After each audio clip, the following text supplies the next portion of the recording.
Second जो हमारे paper में थ्योरी में से क्वेश्चन आता है बेटे, वो आता है क्लासिकल कंडीशनिंग। अब इस थ्योरी का नाम क्या था? Trial and error. जो मैंने अभी पढ़ाई उसका नाम बताया बेटा। अब सेकंड देखो, अब मैंने बोर्ड पे क्या लिखा? क्लासिकल और उसके साथ कंडीशनिंग। अब ये क्लासिकल कंडीशनिंग जो थ्योरी है, इसमें आपको ध्यान होगा हिंदी में हम क्या बोलेंगे? शास्त्रीय अनुबंधन। अनुबंधन वर्ड बहुत इंपॉर्टेंट होता है, बंध जाना, पीछे पीछे किसी चीज की आदत हो जाए, है ना। आप सुबह बिना ब्रश के चाय नहीं पी सकते, तो बेटा आपकी कंडीशनिंग होगी, है ना, उसी को तो हम कंडीशनिंग बोल रहे।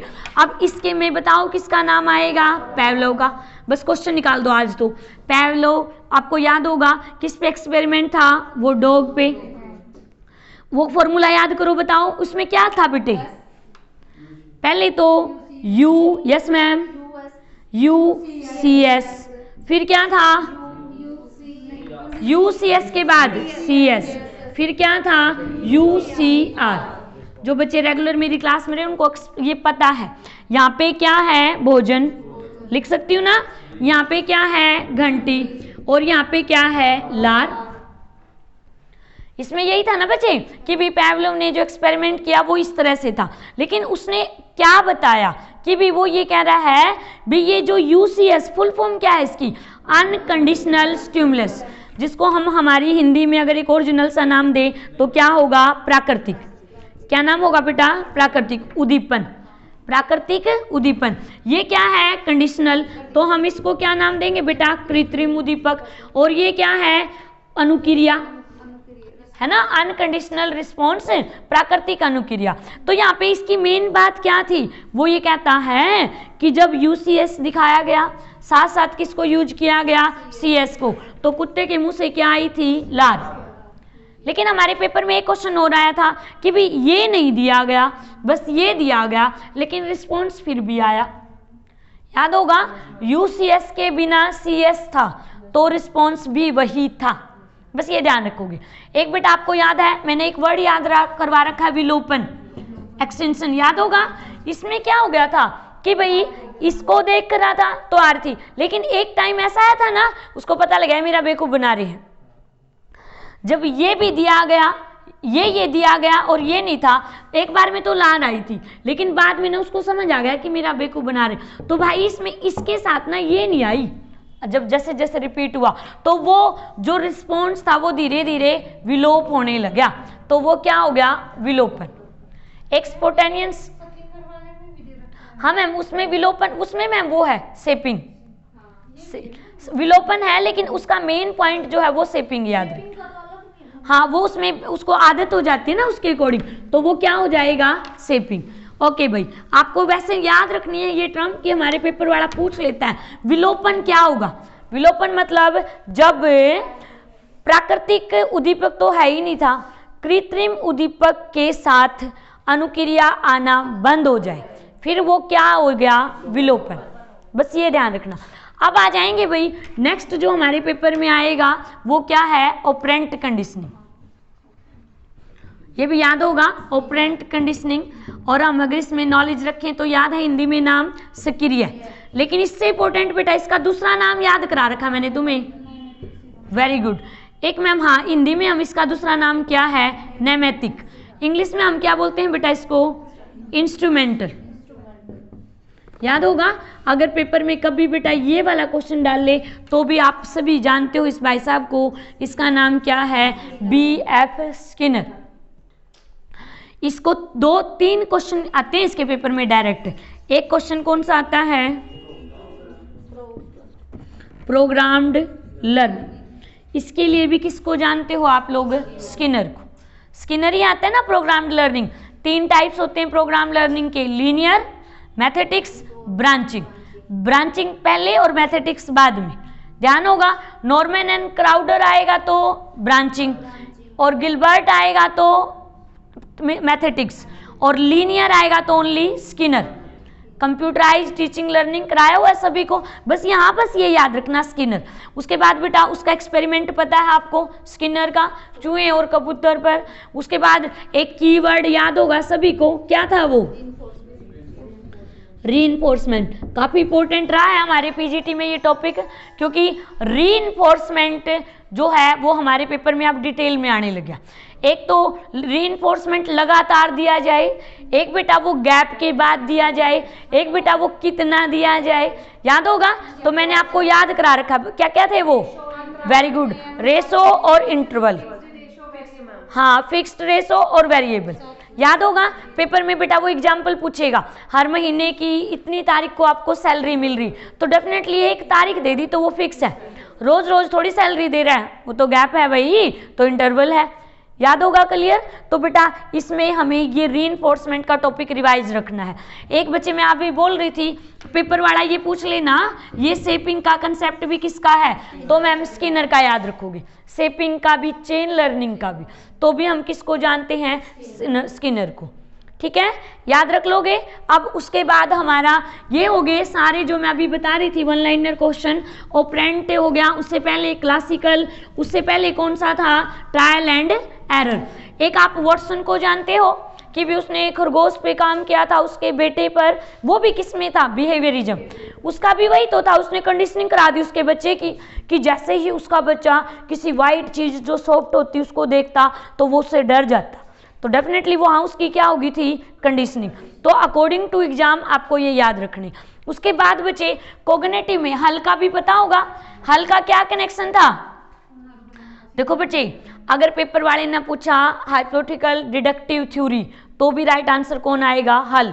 परिकल्पनात्मक ऐसे आएगा बेटा, परिकल्पनात्मक अधिगम सिद्धांत, तो वो मैम किसका है, हल का। पुनर्बलन सिद्धांत तो भी किसका है, हल का। देखो रीइंफोर्समेंट को यूज कर लिया स्किनर ने, कोई प्रॉब्लम नहीं, बट एक्चुअल थ्योरी तो किसने दी थी, हल ने, ध्यान रख लोगे भैया। आधा ज्ञान खतरनाक, आप लोगों को बिल्कुल क्लियर समझना है, हल का सिद्धांत में क्या नाम आएगा, रीइंफोर्समेंट, ठीक है। उसके बाद कोग्निटिव में भैया आपको ध्यान है जो मोस्ट इंपोर्टेंट हमारे पेपर में रहेंगे, एक तो सबसे पहले इनसाइट थ्योरी।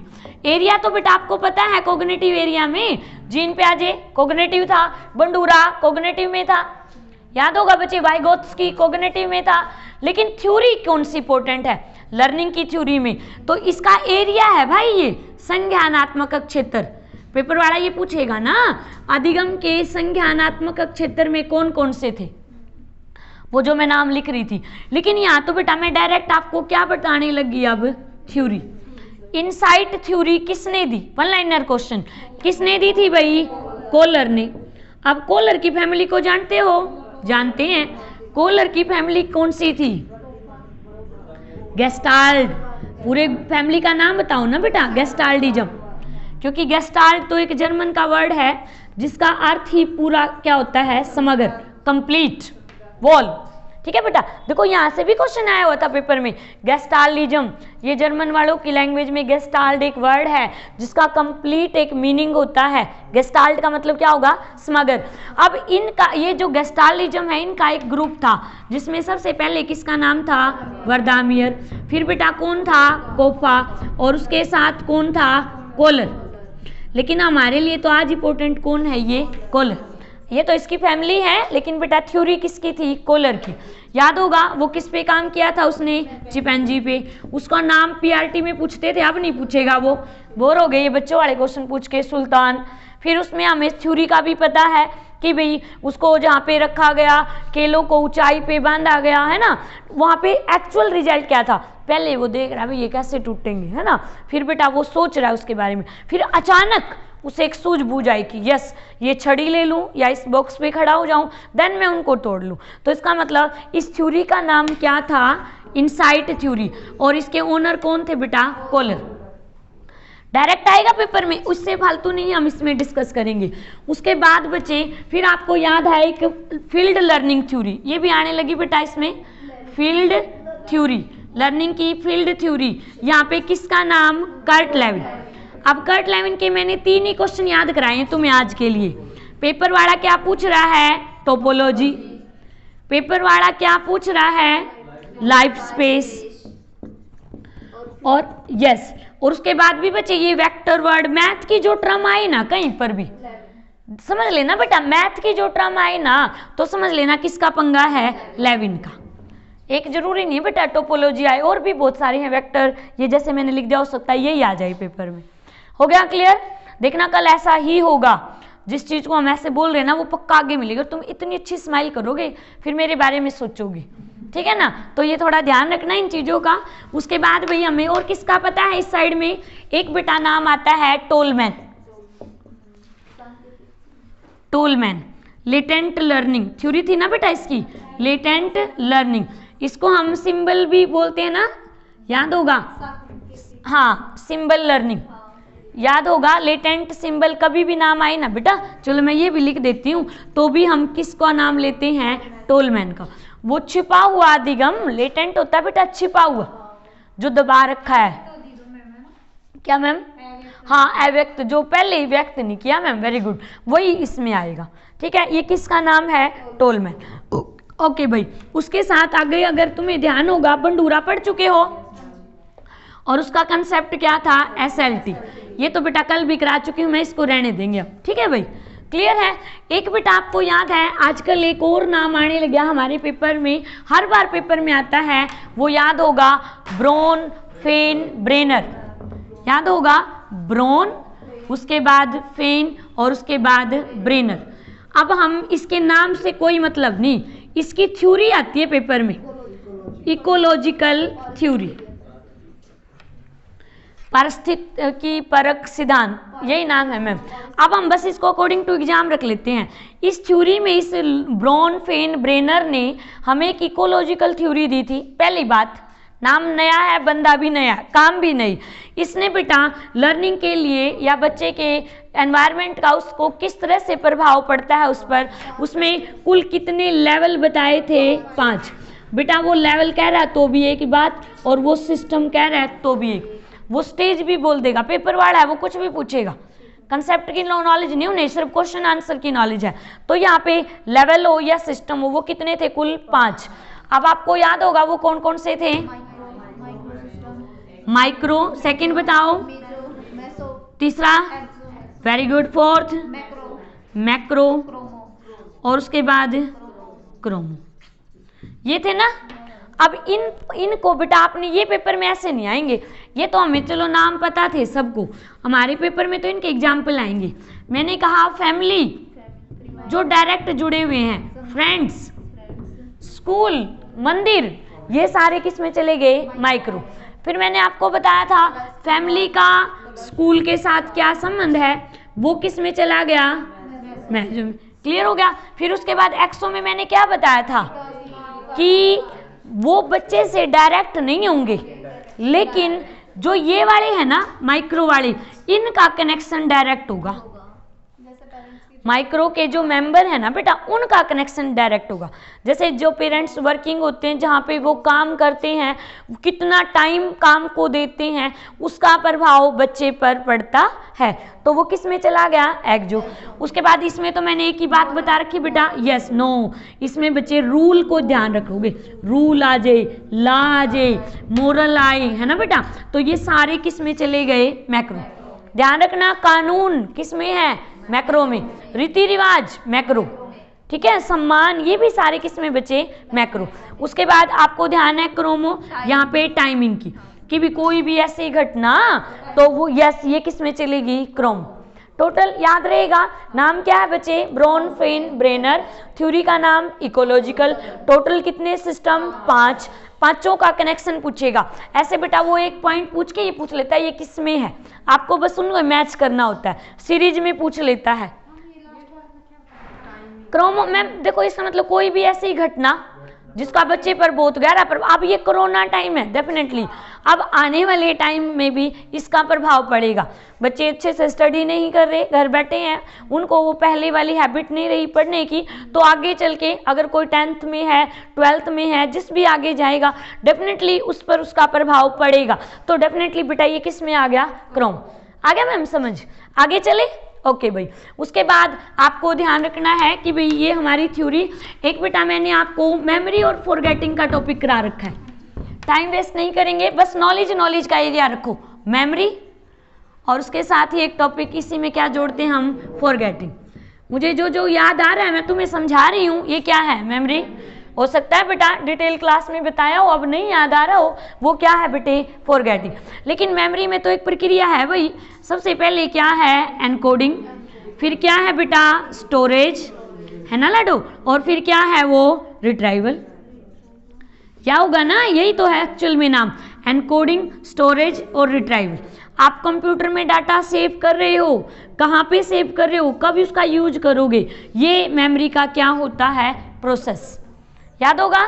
उसके बाद बचे फिर आपको समझाया था मेमोरी के टाइप्स। सबसे पहला कौन सा था, सेंसरी, दूसरा बेटा एसटीएम, तीसरा बेटे एलटीएम। इसकी full form short term memory, इसका बेटा लॉन्ग टर्म, इसका टाइम 1 सेकंड, इसका टाइम 25 सेकंड। वैसे तो 20 से 30 है लेकिन एवरेज रख लेंगे यहाँ पे बेटे 30 सेकंड से मैक्सिमम डेज। जब तक जो भी तुम्हें आज तक याद है वो सारा किस में है, एलटीएम। इसमें टेक्निक कौन सी इंपॉर्टेंट है, चंकिंग। याद होगा बेटा, वेरी गुड, वो एसटीएम की टेक्निक है, ठीक है। उसके बाद फिर मैंने आपको इसमें एलटीएम में कितने टाइप्स बताए थे, 3। यस वेरी गुड, एक थी बेटा उसमें एपिसोडिक, दूसरी बताओ सिमनेटिक, तीसरी प्रोसीडरल। याद होगा बेटा, ओके। यहाँ पे कोई भी प्रोसेस काम, यहाँ पे कोई भी शाब्दिक ज्ञान, यहाँ पे कोई भी घटना। लेकिन आज एक बात और सुनो, मेमोरी को हम एक और बताते हैं बेटा, एक तो होता है हिमांशु देख ध्यान से डिक्लेरेटिव, और एक होता है नॉन डिक्लेरेटिव। कई बार बेटा पेपर में ये आ जाता है मैम, घोषणात्मक और अघोषणात्मक। अब इसका मतलब क्या है, डिक्लेरेटिव मेमोरी और नॉन डिक्लेरेटिव मेमोरी क्या होती है। घोषणात्मक स्मृति वो होती है जिसको हम बता सकते हैं। आज मैंने आपको क्या क्या पढ़ाया, बता दोगे ना, मैंने आपको कैसे कैसे पढ़ाया, कभी उधर जा रही थी कभी उधर जा रही थी। जो स्किल होंगी ना बेटा, आप उसको उस तरह से थोड़ी डिफाइन कर सकते हो जो नॉलेज को कर सकते हो। तो डिक्लेरेटिव में तो क्या आ गया, ज्ञान, क्या क्या, और नॉन डिक्लेरेटिव में क्या आ गया, कैसे। मैं कोई बताइए भाई साइकिल कैसे चलाते हैं, भाई मैंने तो कैसे बताऊं भाई साइकिल कैसे चलाते हैं, है ना, ये को बिठाया और धक्का दे दिया, ऐसे थोड़ी होगा। तो डेफिनेटली कहीं ना कहीं हमने उस चीज़ को जोड़ लिया, तो यहाँ पे ये किस में चला गया, नॉन डिक्लेरेटिव। ये ध्यान रखना है बेटा, इसी का टॉपिक था, बट ये हो सकता है ये रिमाइंड हो जाए, एग्जाम में आ जाए। क्लियर हो गया मैम। उसके बाद फिर भाई एक हमारा पेपर में एक टॉपिक मेमोरी, फॉरगेटिंग, उसके बाद हमने क्या डिस्कस किया, पर्सनैलिटी, उसके साथ हमारा क्या था, एरिया, लर्निंग, उससे पहले क्या था, इंटेलिजेंसी। एक भाई इसके बिना भी कोई फायदा नहीं, मोटिवेशन, है ना भाई। मोटिवेशन तो भाई बिल्कुल रीढ़ की हड्डी है हमारे लिए, मोटिवेशन ही तो है ये। हमने इतना अच्छा सफ़र तय किया, लॉकडाउन में भी पढ़े, यहाँ तक आए, डेफिनेटली मुझे भी लग रहा है कि आज भाई हाँ क्लास हम अप हो रही है ना। तो कहीं ना कहीं मोटिवेशन किस वर्ड से बना, मोटम, है ना। और मोटम देखो, नीतू मेरे साथ फर्स्ट डे भी थी, नीतू मेरे साथ आज भी है। मतलब जब हमने ये बैच शुरू किया तो फर्स्ट स्टूडेंट थी नीतू, जब गली में कोई दिखता भी नहीं था, बैन थे, कोई नहीं मिलेगा, है ना, तब नीतू मेरे पास होती थी। तो अच्छा है भाई। मोटम, मोटम का मतलब भी पता होगा, मुंह कर देना, हलचल मचा देना, कुछ हो जाए आज तो मुझे पढ़ना ही पढ़ना। पूरे साल पढ़ लेते तो डेफिनेटली कल पेपर, आज तो पढ़ोगे, लेकिन वैसे बात की तो कंटिन्यूटी में है मोटिवेशन। मोटिवेशन को लर्निंग का गोल्डन रोड कहा जाता है। मोटिवेशन कहीं ना कहीं बच्चे लालच भी होता है, मेरी जॉब लगेगी, मेरे पास ये होगा, तो डेफिनेटली वो लालच है आप किसी भी तरह से। लेकिन अगर हम इसको एक एक्चुअल प्रोसेस में लेके जाएं, जिसको हम मोटिवेशन का क्या बोलते हैं, साइकिल, तो बेटा वो 3 ही वर्ड से बनता है, NDI। पिछले पेपर वालों ने पूछा NDI का कंसेप्ट किसका था, हिलगार्ड। ध्यान रखना नहीं तू, ये NDI का कंसेप्ट पूछे तो हिलगार्ड। बड़ा ही खतरनाक फिजुला है, कोई मैकडुगल नहीं वहां पर, कोई मैस्लो नहीं वहां पे, ये निकम्मा था। इसने क्या कहा, नीड, इसने क्या कहा, ड्राइव, और इसने क्या कहा, इंसेंटिव। ठीक है, उसने कहा कि जो मोटिवेशन है ना वो कहाँ से शुरू होता है भाई, नीड से। फिर हम उसको वो ड्राइव, डेफिनेटली मुझे भूख लगी, जो किचन है जाओ भाई खा ले खाना, तो वो किसका काम कर रहा है, ड्राइव। ड्राइवर भी तो आपको टारगेट पे लेके जाता है, भाई भूख शांत होगी, डेफिनेटली भाई चलो कुछ तो गुजारा हुआ, सुबह से कुछ नहीं खाया, वो जो सेटिस्फेक्शन एक मिला वो क्या था, इंसेंटिव। तो ये नीड आवश्यकता है ना, इसको हम प्रेरक बोलते हैं। और ये बेटा संतुष्टि, कुछ ऐसा ही नाम है इनका। तो NDI नीड ड्राइव इंसेंटिव किसका साइकिल है बेटा, ये मोटिवेशन का। एक तो यहाँ से क्वेश्चन आएगा डायरेक्ट। एक बेटा आपको पता होगा जो हमारे पेपर वाले बड़े खुश होकर देते हैं, हर बार गलत करा देते हैं, टाइप्स मोटिवेशन के यहाँ से भी डालते हैं। भाई दो तरह से होता है मोटिवेशन, एक तो भाई इंटरनल और एक एक्सटर्नल। एक बाह्य है, देखो एक बात और समझ लेना बेटा, जो बाह्य है ना बेटा वही तो कृत्रिम है, भाई मतलब डरा रहे हैं हमें, और जो आंतरिक है ना लाडो वही तो प्राकृतिक है। बिल्कुल एक ही बात है। इंटरनल भूख अंदर से ही लगी थी लाडो, तो भूख तो इंटरनल नहीं हुई। आइए मेरी बात समझ कि जरूरी नहीं हम इनको अलग तरीके से नाम याद रखें। जो इंटरनल है वो मैंने नेचुरल की ओर बता दिया, और जो एक्सटर्नल है वो बेटा मैंने किसकी ओर बता दिया, आर्टिफिशियल। ठीक है, आप पढ़े जा रहे हो क्योंकि एस्टेट के बाद ध्रुव हमें नई गाड़ी मिलेगी, मुझे पता नहीं मिलेगी कि नहीं, डेफिनेटली, तो वो क्या है, एक्सटर्नल। भाई मेरा इंटरेस्ट है साइकोलॉजी में, सारे सिगमंड फ्रायड, एरिक्सन, जब तक मुझे ये ना इनके बारे में ना पढूं तो मुझे बिल्कुल नहीं अच्छा लगता, तो वो क्या है, इंटरनल। अब हम शॉर्टकट में एक बात याद रखें, आपको पेपर में बस एक ही डायलॉग याद रखना, जिसके बिना गुजारा नहीं वो क्या है, इंटरनल। जिसके बिना गुजारा नहीं, बिल्कुल हम भूख बिना थोड़ी, खाने बिना थोड़ी रह सकते हैं, भूख प्यास नींद काम प्रवृत्ति ये बेटा सारे किस में आते हैं, इंटरनल। लेकिन भाई गुजारा तो है, लेकिन अगर वो चीज हमें मिल जाए तो सोने पे सुहागा। नौकरी बिना भी कहीं मरने वाले नहीं, अगर मिल जाती है तो बहुत अच्छी बात, तो इट मीन्स वो किस में चली गई, बाई। अब आप अपनी सेंस लगाओगे, पेपर वाले की स्टेटमेंट पढ़ोगे, देन राइट आंसर दोगे। मैं जो बता रही हूँ वो क्वेश्चन डायरेक्ट नहीं आएगा, जैसा मैंने बताया उस बारे में क्वेश्चन आएगा।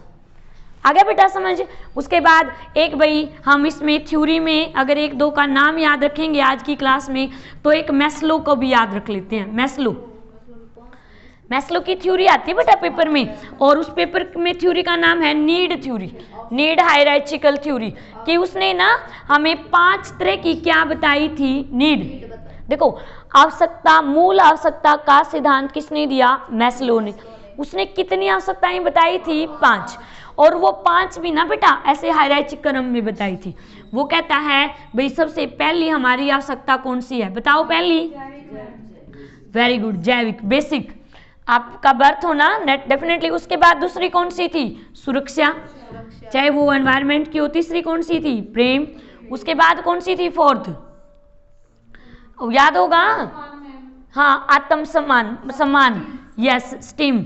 और लास्ट में क्या थी, रियलाइजेशन, आत्म अनुभूति, ऐसे ही था ना, यस भी, आत्म अनुभूति। इसका मतलब देखो बेटा यहाँ पे निकिता, ये देखो, ये बेटा बायोलॉजिकल, ये सेफ्टी, ये अटैचमेंट, ये एस्टीम, सेल्फ एस्टीम, और लास्ट में है सेल्फ रियलाइजेशन। ठीक है, सेल्फ रियलाइजेशन लास्ट में है। अब बेटा ये पेपर में ऐसे भी आता है, ये तो तीनों प्राइमरी नीड हैं और ये दोनों सेकेंडरी नीड है। इनके बिना आप वो नहीं कहते रोटी कपड़ा और मकान, ऐसे नहीं बोलते भाई, ये तो हमारी बेसिक नीड है। अब माँ बच्चे की केयर कर रही है तो डेफिनेटली वो बच्चे के प्रति उसका क्या है, प्रेम, तभी तो वो केयर कर रही है। उसके बाद भाई हमें घर बीचिए कितनी ठंड है, सारे बैठे हैं यहाँ, तो वो हमारे लिए क्या है, सिक्योरिटी। अब आपका बर्थ, माँ बाप इंटरेक्शन, वो किस में, बायोलॉजिकल। टोटल कितनी नीड होगी, 5। क्लियर हो गया बेटा, ओके। अब आप मैस्लो को जानते हो ना, आज से पेपर में कल मिल गया तो ये निकम्मा। एक बेटा मूल प्रवृत्ति, ऐसे बस नाम याद रखना, बेसिक इंस्टिंक्ट। यहाँ पे हम किसको जानते हैं, मैकडूगल। हमें नहीं, टोटल 16 थी, 14 और 16, हाँ एक्चुअल जो हम अब लेते हैं वो कितनी है, 14। ठीक है, ये 14 का अब तो बेटा यही राइट आंसर रहेगा। तो मैकडूगल मूल प्रवृत्ति कितनी बताई, तो 40। याद रहेगा, मोटिवेशन का टॉपिक है एक्सटर्नल इंटरनल, उसका साइकिल, उसकी थ्योरी, ये ध्यान रखना। एक हिलगार्ड के बारे में पता चला आज, एक मैस्लो के बारे में पता चला, और हम किसकी बात कर रहे हैं, मैकडूगल। क्लियर हो गया सबको, ओके भाई। उसके बाद बचे लास्ट जो एक और हम टॉपिक लेते हैं बिल्कुल 5 मिनट का, क्रिएटिविटी। सुना था, क्रिएटिविटी। और भाई क्रिएटिविटी बिना भी कुछ नहीं, ज्ञान तो वो होता है भाई, उसको हम कैसे बताएं, ये भी क्रिएटिविटी। सारा सामान है रसोई में, कैसे बनाएं, ये भी क्रिएटिविटी। आप जिन चीज़ों में आपका ओरिजिनल रोल है ना, समझ लो बेटा वो आपकी क्रिएटिविटी है। तो इसका मतलब क्रिएटिविटी में एक वर्ड तो पक्का पक्का ढूंढ लेना, ओरिजिनलिटी। वैसे ही तो बताने की जरूरत नहीं बेटा, इसका मीनिंग क्या है, टू क्रिएट। और टू क्रिएट का मतलब कुछ नया या किसी पुरानी चीज में से कुछ नया। वो बिल्कुल भी नया हो सकता है लडो, याद होगा, इन्वेंटिव और इनोवेटिव है ना, किसी पुरानी में से भी नया हो सकता है। तो ये क्या है, क्रिएटिविटी। याद होगा, क्रिएटिविटी में मैंने एक वर्ड बोल दिया बेटे, ओरिजिनलिटी। उसके बाद एक और मैं बात करती हूँ, ऑब्जेक्टिविटी। कैरेक्टरिस्टिक भी आ जाती है ना बेटा उसमें से, ऑब्जेक्टिविटी। ये भी पता है, आप ही ने तो वो काम किया, कोई बार वाला थोड़ी कर रहा है। तो डेफिनेटली एक बेटा आपको याद है, एलोब्रेशन, विस्तारण हिंदी में हम बोलते हैं। ये भी एलोब्रेट कर दिया उस चीज को, है ना, बहुत ज़्यादा बढ़ाते गए, और चीज़ और चीज़ और चीज़। तो ये भी किस में चला गया, क्रिएटिविटी। एक आपको याद होगा बच्चे, फ्लुएंसी। फ्लुएंसी होती है ना बेटा, प्रभाता, बिल्कुल। वो न्यूज़ रीडर कितनी अच्छे से बोलती है, उसमें वहाँ बच्चे आईक्यू भी, लेकिन उसकी क्रिएटिविटी भी तो है, कितना बोलना है, कैसे बोलना है। अब मैं भी तो तुम्हें 1.5-2 घंटे से पढ़ाई रही हूँ, तो डेफिनेटली जो चीज़ें मैं बोल रही हूँ कि भी आप लोगों का सबका इंटरेस्ट रहे, कल एग्जाम है, आज क्विक रिविजन हो जाए, हर चीज़ को ध्यान में रखना पड़ रहा है, टाइम को भी, है ना, नॉलेज को भी, है ना, रिलेटेड टू कंटेंट भी, क्या और कैसे। तो ये फ्लुएंसी ही तो होगी ना एक्चुअल, तो ये इसमें रहेगी। हो गया सबको क्लियर। उसके बाद बचे, एक हमारे पेपर में इसी में से क्वेश्चन आता है, साइकिल ऑफ क्रिएटिविटी। जैसे एक साइकिल हमने एनडीआई का पढ़ा ना बेटा, एक हमने वो बंडूरा का पढ़ा था। हमारे पेपर में 3-4 हैं याद करने वाले, बंडूरा के अटेंशन, रिटेंशन, प्रोडक्शन, मोटिवेशन। और उसका मोटिवेशन का बताओ, NDI। अब बेटे क्रिएटिविटी का भी बता देती हूँ। सबसे पहले क्रिएटिविटी में होती है बच्चे प्रिपरेशन। क्या होता है बेटा, प्रिपरेशन। तैयारी करो भाई, बस आज तो मैंने घर में नहीं, आज ठंड ज़्यादा है, आज शाम को पकोड़े बनाने क्यों नहीं तू। तो डेफिनेटली यहाँ पे ये क्या है, प्रिपरेशन। अब फिर हम यहाँ पे सोचते हैं कि भाई ये पकोड़े सोच तो लिए, बनेंगे कैसे, दिमाग बिल्कुल पजल हो गया, बेसन लाना है और भी बहुत सारा ताम झाम, दिमाग खराब हो जाएगा। हम थोड़ा सा सोचेंगे, भी रुक जा भाई, सोचूंगी मैं, अभी सोच लेने दो। इनक्यूबेशन क्या होगा वहाँ पे, अभी हिंदी में बताती हूँ। नहीं भाई, इल्यूमिनेशन तीसरे नंबर पे, इनक्यूबेशन सेकंड पे आएगा। देखो ये तो क्या है बेटा, तैयारी। इसको भाई हम क्या बोलेंगे, उद्भवन। और तीसरा क्या होगा बेटे, इल्यूमिनेशन। इसको हम बोलते हैं प्रकाशन। पहले देखो, आप पहले तो कंफ्यूज नहीं होगे भाई, क्या करूं, देन आपके माइंड में आइडिया है, यस मुझे तो यही करना है, एकदम से अचानक एक आइडिया मिल गया, वो क्या होगा, इल्यूमिनेशन। और बेटा लास्ट में क्या होता है, वेरिफिकेशन, पड़ताल। क्लियर हो गया। तो तैयारी, उद्भवन, प्रकाशन और लास्ट में क्या है, पड़ताल। तो ये प्रक्रिया किस में होती है, सृजनात्मकता में। डेफिनेटली क्लियर हो गया। एक बेटा मोस्ट इंपोर्टेंट क्वेश्चन हमेशा पूछता है पेपर वाला, इसमें कौन सी थिंकिंग ज्यादा है, डाइवर्जेंट। मैं बार बार कहती हूँ, ये क्वेश्चन मत गलत कर देना। इसको हम बोलते हैं भाई अपसारी, और भाई इसको हम बोलते हैं बहुविध चिंतन। हिंदी में कई नाम खतरनाक आ जाते हैं ये, इंग्लिश में इसका एक ही नाम डाइवर्जेंट थिंकिंग। कॉन्वर्जेंट एक ही पॉइंट पर सोचना, डाइवर्जेंट डिफरेंट पॉइंट पर सोचना। तो कॉन्वर्जेंट एक ही, इंटेलिजेंसी, यस, और डाइवर्जेंट बचे क्रिएटिविटी। क्लियर होगा ना भी, इंटेलिजेंसी और क्रिएटिविटी में भी कनेक्शन है बट इक्वल नहीं है। अब एक किसकी ओर चली गई, कॉन्वर्जेंट, और क्रिएटिविटी में क्या आ गया, डाइवर्जेंट। मैम देखो, वैसे तो ये गिलफोर्ड के मॉडल में था, बट यहाँ तो पेपर में ये पूछ लेता है सृजनात्मकता में कौन सी तकनीक यूज की जाती है, तो वहाँ पे बच्चे फिर आपको डाइवर्जेंट को राइट आंसर बताना। एक मैम इसमें आ जाता है आजकल पेपर में ब्रेनस्टॉर्मिंग, यस, ये बच्चे इसका नाम भी, यस, हिंदी में भाई मस्तिष्क उद्वेलन, बड़ा खतरनाक है ये नाम, दिमाग में तूफान ला देगा ये, बस ब्रेनस्टॉर्मिंग, दिमाग में तूफान आना। ये भी बेटा एक टेक्निक है, हाँ ये टेक्निक है, और इसको हम भाई मेथड भी बोल देते हैं। नेट में आता है ब्रेनस्टॉर्मिंग मेथोडोलॉजी किसने बताई थी, तो ब्रेनस्टॉर्मिंग मेथोडोलॉजी किसने बताई, ओसबोर्न, ये नाम हो गया। लेकिन ये किस में यूज करते हैं भाई हम इसको, क्रिएटिविटी में। क्लियर हो गया सभी को, आ गया समझ। अब ये बच्चे हमारा एरिया किसका है, क्रिएटिविटी। एक बेटा टेस्ट भी बता देती हूँ 2-3 ताकि याद रहे। एक तो क्रिएटिविटी में कौन से भाई साहब बहुत पॉपुलर है आजकल, टोरेंस, ये टैं करने वाले ज़्यादा हैं। एक आजकल पिछले एचटेट वालों ने किसके बारे में बता दिया, टेलर।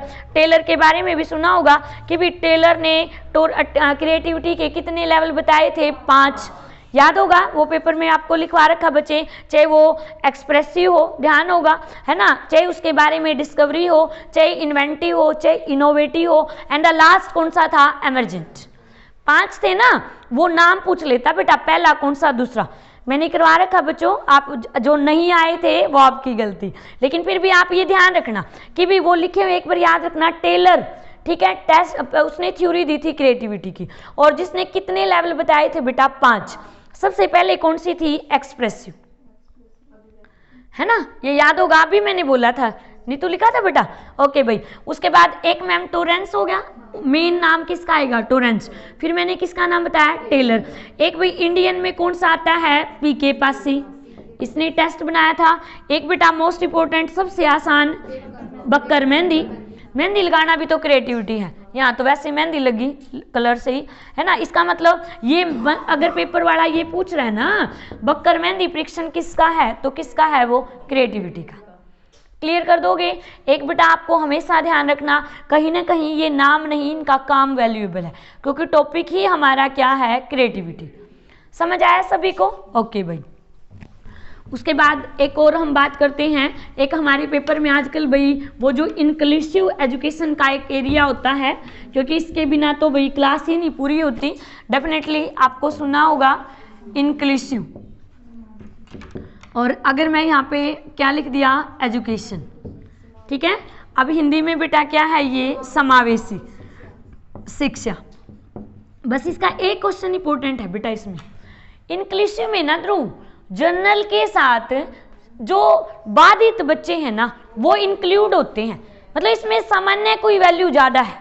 वैसे तो हमें पता है अभी बाधित बच्चे हम पढ़ते हैं आजकल, लेकिन इसमें बेटा आपको मोस्ट इंपोर्टेंट क्या याद रखना, सामान्य के साथ बाधित, और फिर वो शिक्षा क्या बन गई, समावेशी, ठीक है। हाँ, एक साथ लेके, वेरी गुड। अब ऐसे ही पेपर वाला कोई स्टेटमेंट डालेगा बेटा, और वहां फिर वो आपसे पूछ लेगा, तो जहां पे सामान्य के साथ बाधित, क्लियर है। इसके लिए अलग अलग प्रोग्राम भी चलाए जाते हैं, अलग अलग टेक्निक भी होती हैं, मेथोडोलॉजी भी, लेकिन हमारी एजुकेशन कौन सी रहेगी, इंक्लूसिव।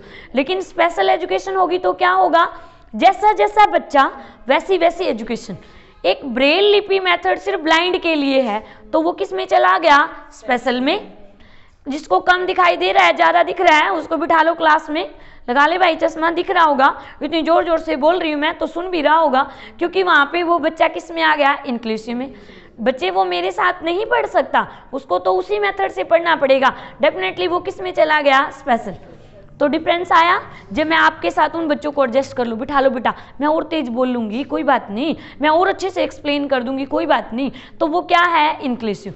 बेटा कोई फायदा नहीं, इसको यहाँ पढ़ा ही नहीं सकते, तो वो क्या होगा, स्पेशल, ठीक है। फिर बच्चे आपको पता है कि भाई हमारे यहाँ पर जो विशिष्ट बच्चे हैं वो शारीरिक आधार के होते हैं, चाहे वो अंधे, बहरे, अपाहिज। उसके बाद मानसिक आधार पर, चाहे बच्चे वो मंदबुद्धि हों, चाहे वो सृजनात्मक हों, चाहे वो प्रतिभाशाली हों, वो सारे किस में आ गए, मानसिक।